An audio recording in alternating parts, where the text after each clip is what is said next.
Atmanam ched vijaniyad ayam asmi iti purushah kim icchan kasya kamaya shariram anu samjvaret. Namaste to all. This is one of the most beautiful Brihadaaranyak Upanishad shloka in the whole of Brihadaaranyak Upanishad. Very, very beautiful shloka. I explained this shloka approximately one and a half months back in short. But when we get into the depth of this shloka reveals more secrets. When we analyze this shloka very, very carefully. I will try to explain this shloka in this video further. The meaning of this shloka is extremely simple. Atmanam, the self, whoever is speaking inside the body, whoever is seeing from inside the body, or whoever is experiencing whatever we are experiencing from inside the body, vijaniyat, after tapasya, after intense Ashtanga yoga practice, after studying Vedas from the Acharya, after everyday worship, Agnihotra, name jap, etc., etc., vijaniyat, he realizes, I am asmi iti purushah, that I am not the body, I am the Purusha, I am the Jivatma. Atma, the self realizes that he is not the body, the self realizes that he is the soul. I am asmi iti purushah. Purusha here means Jivatma. So, Kim Icchan, after that stage, Anu means afterwards, after that stage, Kim Icchan. Kim means what? What one must desire for. After realizing this stage, what must be the desire for any person? Kim Icchan. Kasya kamaya, unto whom, for whose sake he must desire. Kamaya means again desire. What he must desire and to whom he must desire anything. Shariram anusam jvaret. Even those desires are actually sufferings for the sharira, for the body. And the Rishi uses the word jvaret. Jvara means fever. Those desires, I am desiring for something else, etc., are actually sufferings for the body. So why or what or for what purpose somebody has to desire after he or she attains this stage? Actually, this is a stage of samadhi. This is a stage of realization or enlightenment. And at that point of time, my Acharya always says, at that point of time, the soul realizes that he is Jivatma, and inside the Jivatma there is Paramatma, and he or she goes beyond desires at that point of time. So here we must understand how do we go to that stage. See, whatever I have listened from my Acharya, I am trying to tell you. I am a very, very normal person. I am not telling any of my realization. I am just sharing you the bookish knowledge. But bookish knowledge also I have gained from my Acharya, so I am sharing with you, that's it. Might be it may help you to grow fast forward in the spiritual path, might be. So my Acharya always says to come to this stage. Rigveda says, Shravana Manana Nididhyasana. Shravana means to listen. Shravan means to listen with our ears. Almighty God says in the Vedas, the main purpose why you have been given ears by me is to listen Vedas. But today we are listening Kam Krodh Mad Lobh Ahankar. We are listening to talks of sensuality. We are listening to fights. We are listening about wars. We are listening about recessions. We are listening about what is happening in neighborhood. What is happening there. What is happening in Prime Minister office. What is happening in the budget. We are listening everything possible, but we are not listening Vedas. Shravana means to listen carefully from the Acharya. To listen what our Acharya is telling. What is the Brahmanyan he is giving?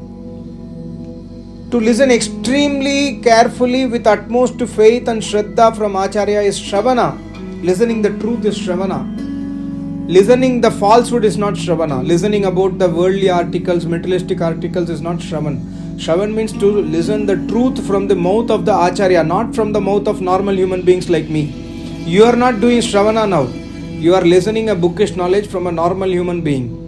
But when you listen the similar shloka or Ved mantra from my Acharya or any Acharya who is a Samadhist yogi, then you are doing Shravana. Then after Shravan, what happens? My Acharya always says, after listening Vedas in the Yajna, take notes immediately.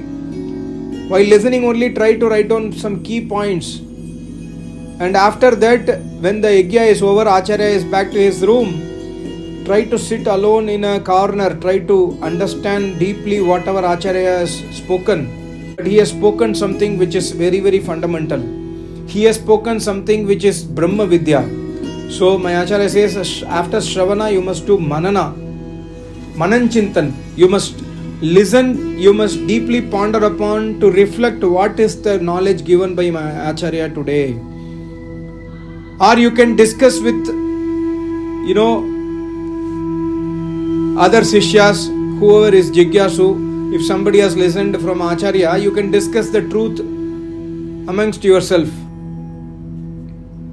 That is called as Manana. And after doing Manana, if you get some doubt, my Acharya always says, immediately put forward the question in front of Acharya the next day itself, or on the same day when Acharya comes out to speak to the disciples, try to put questions to him. Acharya will further clarify your doubts. That is called as Manan, Shravan Manan. After Manan, then we have to go to Nididhyasan. Nididhyasan is the implementation of what you have listened in the Vedas. You have listened to Vedic truth. You have listened from Acharya how to do tapasya. You have listened from Acharya how to do pranayama. You have listened from Acharya yam, niyama, etc. Or you have listened to Acharya about the quality of Almighty God. You have listened to Acharya about how to do Agnihotra. You have listened to Acharya about various life sciences. So Nididhyasan is the time when you have to implement those things in life. Mere listening the Acharya, mere just analyzing, contemplating what Acharya says and then leaving it just like that and not following in life is absolutely waste of time. Nididhyasan is the complete worship, completion of the knowledge. My Acharya always says knowledge itself means what you have in practice. Knowledge is actually ready cash in the hand, like a ready cash in the hand. You can just go to the shop, give cash and take the product. If your knowledge is not in use, then it's like you have the cash somewhere in the bank and you are in a situation where there is no ATM, there is no bank for withdrawing money. This is the knowledge which is not in use. Knowledge itself means what is there in use. Nididhyasan means to deeply analyze. After deeply analyzing the truth, after understanding the truth means this is Almighty God, this is Jivatma, this is how Almighty God creates universe, this is why you have to worship Almighty God, this is why you have taken birth, this is the purpose of your life. After listening all these truths, following, implementing that in the life is called as Nididhyasan. So we must every day do name jap is Nididhyasan. Doing everyday name jap is Nididhyasan. Doing everyday Agnihotra is Nididhyasan. Going to Acharya at least 3 or 4 times a year is Nididhyasan. Like, for example, I live 3000 kilometers away from my Acharya. So I cannot go every month. So I try to go 3 or 4 or 5 times a year, possibly, because it also, have karcha. I have to spend money also going by flight, train, etc., etc. So based on the budget available, based on money available, I plan my travel. Going to Acharya and doing yajna, listening Vedas, listening knowledge on directly from Acharya is Nididhyasan. That is actually Shravan and Nididhyasan both. Listening knowledge directly from Acharya is Shravana and going to yajna is Nididhyasan. Coming back to home and practicing yam niyam is Nididhyasan. So when we do this Shravan, Manan, Nididhyasan again and again and again and again and again in life, at one point of time we will enter Devayoni. Yesterday I mentioned about Devayoni in my, the Yajna knowledge, what my Acharya gave yesterday. So after coming into Devayani, if you continue your tapasya, then at one point of time my Acharya says, I am Asmi iti Purushaha. You will realize that you are Jivatma. You will realize that you are not the body. So this is extremely important step in our life. This is the stage where somebody can write that I am Asmi iti Purushaha without doing Shravan Manan Nididhyasan. Inside Shravan Manan Nididhyasan only Vairagya will come, Viveka will come, Shamdam, Uparati, Titiksha, everything will come inside this. Because Shamdam, Uparati, Titiksha, Shraddha, Ekagrata, everything Acharya will teach us in Shravana. So all the complete knowledge is coming in this Shravan Manan Nididhyasan. And my Acharyas even composed a separate bhajan on this. Om Jap, Om Jap. In that he has put Shravan Manan Nididhyasan. After Nididhyasan, one will realize Almighty God. One will realize himself. And inside himself there is Almighty God. So at that point of time, it is called as Ayam Asmi Iti Purusha. The Rishi is writing at this stage. You or me or anybody, normal human being cannot say I am Asmi Iti Purusha. We can actually say by bookish knowledge, not by reality. We have not yet realized that we are Jivatma. So then what happens is Kim Ichan Kasya Kamaya. See, if you realize that you are Jivatma, then we try to analyze desires. Icha means desire, or Kamana means desire. We have to analyze the desire. See, desire has got some dimension in our life. We must carefully analyze desire. See, number one, desires are short living, temporary, momentary. Every desire, whatever desire you take in your life, every desire is temporary, momentary. It comes and it goes. The pleasure is received and immediately the pleasure disappears. Immediately means maybe it can be 1 day, 1 month, 1 year, whatever it is. The pleasure, for example, somebody gets married. He feels the pleasure, he has the desire to get married. He is already developing love for his wife. The wife is already developing love for the future husband. So they have an intense desire to get married. And after getting married, 3 months, 6 months, 9 months, 12 months, the desire is 90% over. It's short living. Similarly, earning money, getting salary in our account on 31st of every month. The desire happen, when we are actually craving for that money, but the money once it comes, immediately it gets, everything is over within 1 week, 5 days. So whatever desire, materialistic desire we have, it comes to us by our Purusharth, but it comes to us and it will disappear. So this is the nature of the desire which we must try to analyze. I am not saying that we must not have desire. God says, Tena Tyaktena Bunjita. Whatever you are desiring, Bunjita means you carefully utilize those things. You enjoy the pleasures of your life, but with a Tyag Purvak, with the mentality of Tyag.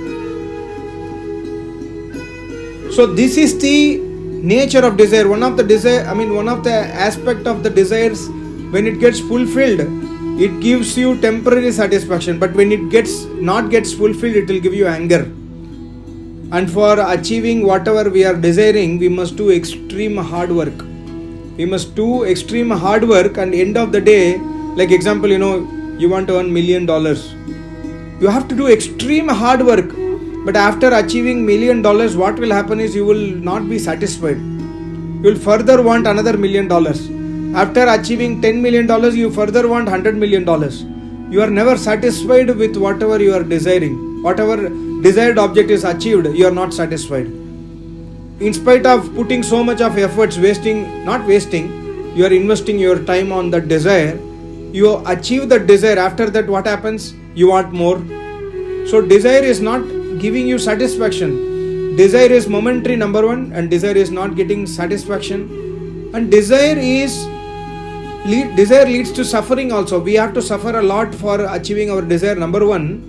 And even after achieving the desire, we have the suffering.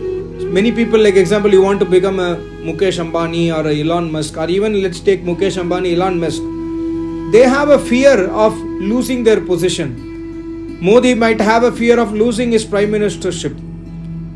Similarly, Biden or Trump or Obama, whoever it is, they have their fear. Putin might have a fear that he may lose his presidency.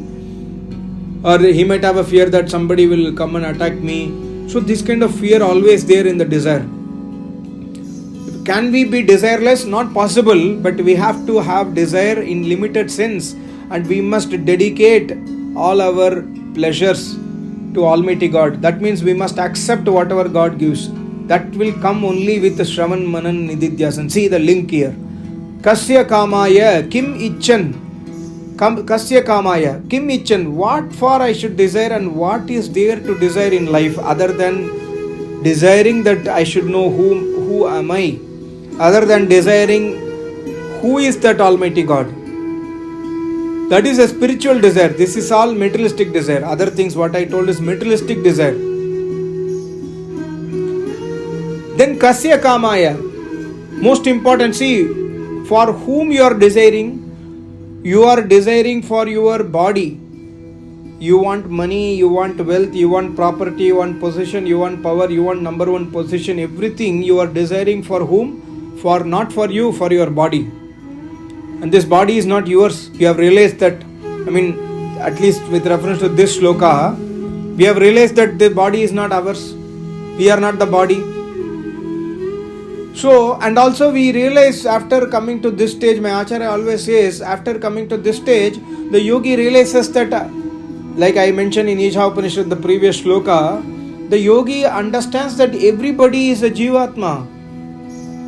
So his desire for himself also disappears, his desire for the world also disappears. Because he understands that in reality he is jivatma, he is not the body. So even his body appears to him as a third person. My Acharya says that at the time of Samadhi, my Acharya did not eat food also. See, this is a miracle. Of course, my Acharya has not published, not told in public, but my Acharya has told to close some of his disciples in Pravachan that even eating the food, even desire for eating the food stops completely. Even desire for drinking water stops completely. So yogis will be without food or water. They don't have expectations that I must get food at this point of time. The desire completely gets erased, and that is how they are called as yogi. So this stage of the shloka is actually a stage of a yogi. So at that point of time, the yogi thinks to whom I should desire and what I should desire. Because desiring itself is giving me shariram. Because of desire, I am taking birth again and again. And behind the desire, there is a suffering. One, Rishi had beautifully explained in one of his, thinking, thoughts. He said, after all, behind all the pleasures of this world, there is a suffering which is sticking, which is not seen. The moment you got the pleasure satisfied, you will also get the suffering without asking for. So here the yogi Rishi says, Shariram Jvaret. Sharir itself is like a fever because of desires. So yogi does not have any desires.